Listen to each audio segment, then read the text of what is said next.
예, 5시엔 대세남 10월 30일 화요일 순서 함께하고 계신데요.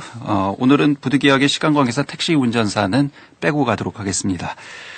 바른 시각으로 보는 바른 경제 시간입니다. 한남대 글로벌 IT 경영학과 강신철 교수와 함께하겠습니다. 안녕하십니까? 예, 안녕하세요. 예. 지난주에 이어서 이제 금리 문제와 관련해서 저희가 또 얘기를 나눠봐야 될 것 같습니다. 네. 오늘은 기준금리 인상에 따른 부동산과 가계 부채에 대한 영향 이런 부분에 대해서 말씀을 해 주시리라 생각이 되는데요. 먼저 금리가 오르면 주택가격에 어떤 영향을 미칠지 이 부분을 좀 살펴봐야 될 것 같습니다. 네, 금리 인상 효과는 주택의 수요자 측과 이제 공급자 측면에서 다르게 나타날 수가 있습니다. 먼저 수요자 측면에서 보면 기준금리가 오르면 이게 주택담보대출 비용이 증가하기 때문에 주택을 구매하거나 유지하는 데 드는 비용이 늘어나서 예. 주택가격은 하락하는 것이 정상입니다. 또 반면에 공급자 측면에서 보면 건설회사 부채 비용이 증가해서 건설 원가가 상승하니까 주택가격을 올려야 되는 문제가 생깁니다. 예. 하지만 주택 수요가 감소하는 상황에서 주택가격을 올릴 수는 없기 때문에 건설회사는 마진을 줄여서라도 이제 금리 인상 효과를 흡수하고 주택 가격을 올리지는 못하게 되어서 결과적으로는 주택 가격은 장기적으로 하락할 것이 예상됩니다. 금리가 인상되면 주택 가격은 장기적으로 하락할 것이다. 예. 그렇다고 금리가 인상된다고 바로 주택 가격에 어떤 영향을 미치는 건 아닌 것 같아요. 네. 또 반대 현상이 나타나기도 하고요. 예, 그렇습니다. 모든 경제 정책이 이제 시행되면 그 효과가 본격적으로 나타나는데 좀 시간이 걸리는데요. 예. 기준금리를 인상하는 것도 이제 이게 하나의 경제 정책 일환이기 때문에 그 효과가 제대로 나타나려면 최소 몇 개월은 필요합니다. 따라서 11월에 기준금리가 오른다고 해도 아마 당장 주택가격이 하락하지는 않을 겁니다. 이런 상황을 이제 주택 수요의 가격 탄력성이 낮다고 하는데요. 다시 말해서 이제 주택 가격이 오르거나 내려도 주택 수요가 그리 쉽게 변하지는 않는다는 겁니다. 그래서 과거 이제 KDI 연구에 의하면 기준금리를 인상했는데 오히려 부동산 가격이 상승하는 경우도 있었습니다. 예, 반대 현상이군요. 예, 그러니까 이명박 집권 말기 2011년 말에 금리가 이제 상당히 올랐거든요. 예. 짧은 기간에. 근데도 아파트 가격이 내리기는커녕 오히려 큰 폭으로 상승을 했고요. 또 작년 말에도 기준금리가 0.25% 이제 상승을 했는데 그러면 정상적인 경우라면은 아파트 가격이 내려야 되는데 그렇죠. 올 초에 이제 강남의 그 부동산 가격이 폭등한 그 사례도 그 한 예라고 할 수 있습니다. 예. 이 경제 현상을 예측하고 이거 분석하기가 이래서 이게 쉽지만은 않은 것 같아요. 예. 예. 금리 인상 효과가 이거 뭐 정말 어려운 질문입니다. 네. 언제쯤 부동산 시장에 영향을 미칠지. 뭐 그거 알면 제가 이 자리에 있지 않겠죠. 예. 그 어떤 경제 현상이 일어나는 데는 여러 가지 변수가 작용하기 때문에 그렇죠. 부동산 가격을 정확히 예측하는 건 사실 불가능합니다. 예.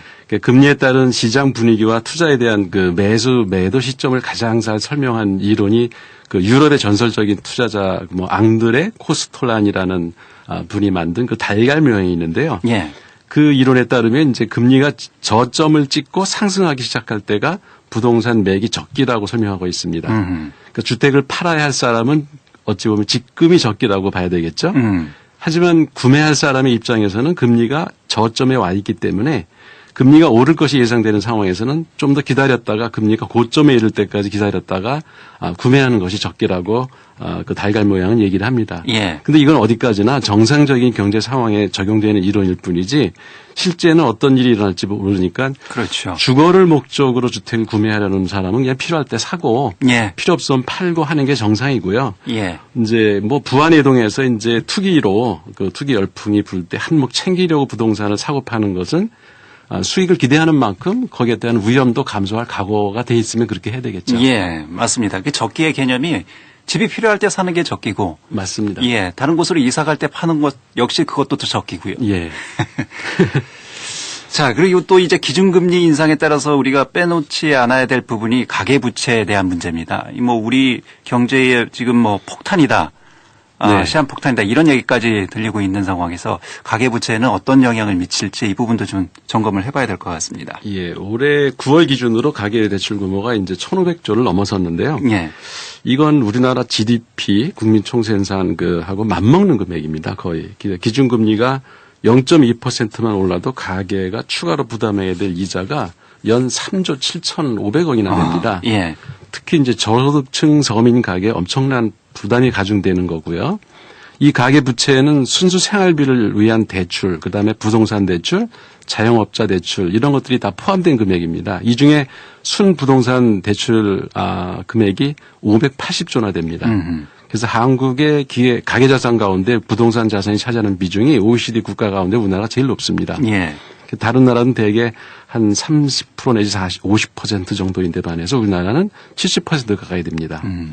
그런데 부동산 가격이 떨어지면 보유하고 있는 자산의 대부분 가치가 떨어지게 되니까 가정 경제에 심각한 타격을 줄 수도 있는 거죠. 예. 특히 이제 가진 거라고는 집 한 채 없는 그 노년층 타격이 더 심하겠죠. 뭐 가계부채가 GDP의 86% 수준, 1,500조. 어떤 분들은 뭐 전문가에 따라서는 2,000조 이상이다 이렇게 분석하시는 분들도 계십니다만. 예.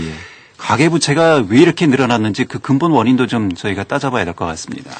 지난 10년간 그 이명박 박근혜 정부가 경기를 부양시킨다는 명목으로 기준금리를 대폭 낮춰놓고 예. 부동산 시장을 활성화한다는 명목으로 또 그 DTI 그 이제 자기 소득에서 부채가 차지하는 비중이 얼마인지를 나타내는 그 지수를 대폭 규제를 완화했어요. 그게 예. 이제 근본 원인입니다. 특히 지난 2014년 그 최경환 경제부총리가 강조한 초이노믹스 정책, 즉 빚권하는 사회를 부추긴 대가라고 봐야 될 겁니다. 빚내서 집 사라. 그 당시에 네. 그런 구호가 한때 되게 많이 유행했던 그 기억이 납니다.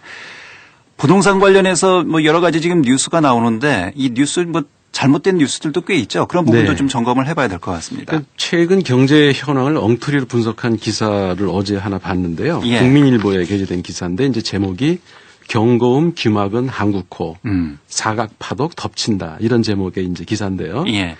여기서 보면 이제 어제 주가 지수가 2,000포인트 이하로 떨어지지 않았습니까? 이걸 이제 언급하면서 실업률과 무역 수지 그리고 건설 경기 지수 등 네 가지 악재가 겹쳐서 한국 경제가 위기에 직면했다는 내용인데요. 예. 경제 상황이 안 좋은 거야 뭐 누구나 다 아는 얘기고 그렇죠. 중요한 건 이제 문제의 원인을 제대로 짚고 그다음에 거기에 대한 올바른 대책을 마련하는 것이 어찌 보면 신문 기사에서 해야 할 일인데 예. 이 기사는 지금 실업률이 높은 게 건설 투자가 3, 4분기에 6.4% 감소해서 1997년 그 외환위 위기 이후에 가장 큰 감소폭을 보였기 때문이라는 해석을 내놓고 예. 그 문제의 원인을 잘못 짚고 있는 거죠. 예. 어떤 경제지는 이렇게 주식이 폭락한 이유가 최저임금 때문이다. 뭐 이렇게 분석한 경제지도 있었습니다. 맞습니다. 이 경제 위기의 원인을 잘못 짚었다 이렇게 봐야 되겠죠. 예, 그렇죠. 그러니까 현재 경제 위기 근본 원인은 지난 10년간 한계 기업, 그 한계 기업이라는 게 이자도 못 버는 기업을 이제 한계 기업이라고 하는데요. 예. 그런 한계 기업들 구조 조정을 늦춘 데 있다는 거는 경제 상식이 좀 있으면 금방 다 알고 있는 사실입니다. 그렇죠. 그래서 그 한계 기업은 근데 대개 조선업과 이제 건설업이 여기 해당하는데요. 예. 이들 한계 기업들 연명시킨다고 이제 초저금리 상태를 유지하다 보니까 시중에 돈이 풀려서 이제 부동산 가격이 오르고 또 첨단 미래 산업에 투자해야 될 돈을 이들 부실 기업에 붓다 보니까 양질의 일자리를 창출할 수 있는 기회를 많이 놓친 거죠. 그래서 특히 이제 4대강 사업에 퍼부은 22조 원만 첨단 산업에 투자했으면 실업률이 이렇게 높지는 않았을 것이고 예. 경제 상황도 지금보다는 훨씬 나았을 겁니다. 예. 그런데 이 신문 기사는 건설 투자가 감소해서 이게 이제 한계 기업 중에 산업에 속하는데요. 실업률이 높아졌으니 일자리 만들려면 건설 투자를 늘려야 한다고 주장하고 있는 겁니다. 예. 그래서 저는 오히려 하루빨리 이런 한계 기업들을 정리해야 한다고 생각합니다. 부실 기업 구조조정으로 인해서 일시적으로 이제 실업률을 증가하겠죠. 그러면 사회보장 제도를 좀 강화해서 실업자들을 구제하고 그 양질의 일자리를 창출할 수 있는 첨단 산업에 투자를 늘려서 근본적으로 체질 개선을 할 필요가 있다고 생각합니다. 그래서 우리 경제의 발목을 잡고 있는 경쟁력 없는 부실 기업들을 언제까지나 붙들고 있을 수는 없지 않겠습니까? 제대로 된 원인 분석이 있어야 또 제대로 된 처방이 나오지 않겠습니까? 맞습니다. 예. 자, 바른경제 한남대 글로벌 IT 경영학과 강신철 교수와 함께했습니다. 교수님 고맙습니다. 예, 감사합니다.